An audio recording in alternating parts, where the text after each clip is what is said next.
watching The 7 from WATE 6 on your side.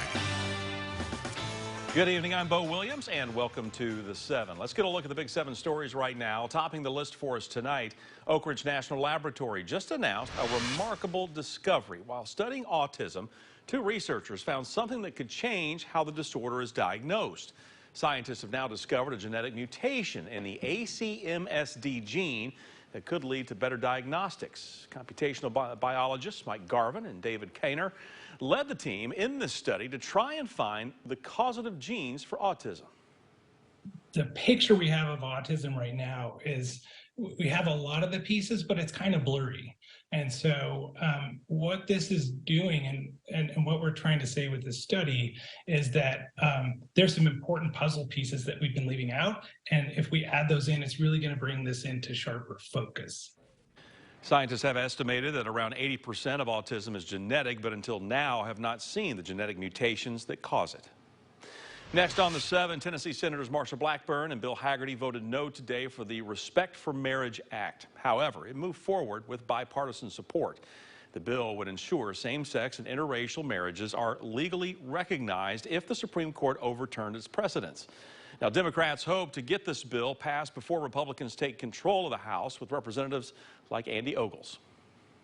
It's time that we push those back to the states, and so the states can choose. We don't want any attack on marriage equality to pass at any level, but this bill at the federal level would at least mean there might be some option if the state tried to take our right to marry away.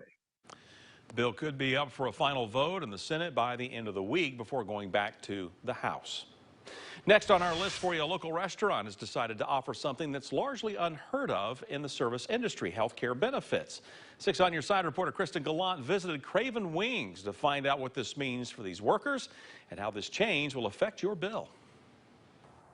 Starting at the beginning of the new year, you might notice a new fee added to your bill at Craven Wings, but the owner says it's for a good reason. Justin Kress, the owner of Kress Family Restaurant, says he's been trying to find a way to provide health care benefits for his employees who can't afford it otherwise. With inflation and price increases everywhere, it's been difficult for his company to make this possible with their current menu prices, which is why he has decided that starting January 1st, they will be adding around a 3% healthcare fee to customers' bills at all of their restaurants. We are a family-owned, independent restaurant company that is faith-based, that loves God, that is here to spread the glory of God, and we are doing this because we think it's the right thing to do, and we hope our customers will agree with that. Kress says customers will have the option to have the extra fee taken off their bill, but he hopes people will be encouraged to participate. Again, this fee will be added starting at the beginning of the year. Kress says they're not quite sure what that fee percentage will be, but it won't be more than 3%. And customers can ask to take that off of their bill. He says he just wants to do right by his employees. Reporting in Knox County, Kristen Gallant, WATE 6 on Your Side. Kristen, thank you. Continuing our Big 7 list, the man convicted of killing his parents while home for Thanksgiving and trying to get rid of their remains is now asking another court to look at his case. An attorney for Joel Guy Jr. made arguments this week to the Tennessee Court of Criminal Appeals. A lower court has already ruled that Guy could not get a second trial. The argument presented to the appeals court is that investigators should not have gone into Guy's parents' home without first getting a search warrant. If you remember, remains of Guy's parents were found in the home. This happened back in 2016, along with evidence that Guy had tried to dispose of their bodies. Guy was convicted in 2020 in order to serve back-to-back life sentences. Next on our list tonight, a Cookeville man serving 2 life sentences for a crime he says he didn't commit is fighting for his freedom, and he now has some help.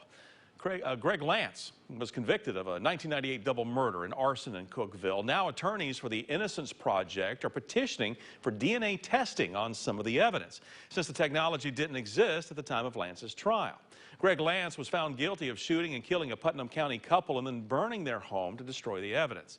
The Innocence Project argues new DNA testing could show Lance is innocent and may shift blame on the 2 other people of interest. During a hearing yesterday, attorneys brought in an expert witness who says DNA could still be present on the evidence, but the results could be tricky to interpret since so many people have touched the evidence since then. Yesterday, both Greg's team and the state presented their reasoning why we should or should not test this physical evidence. It has never been tested for DNA.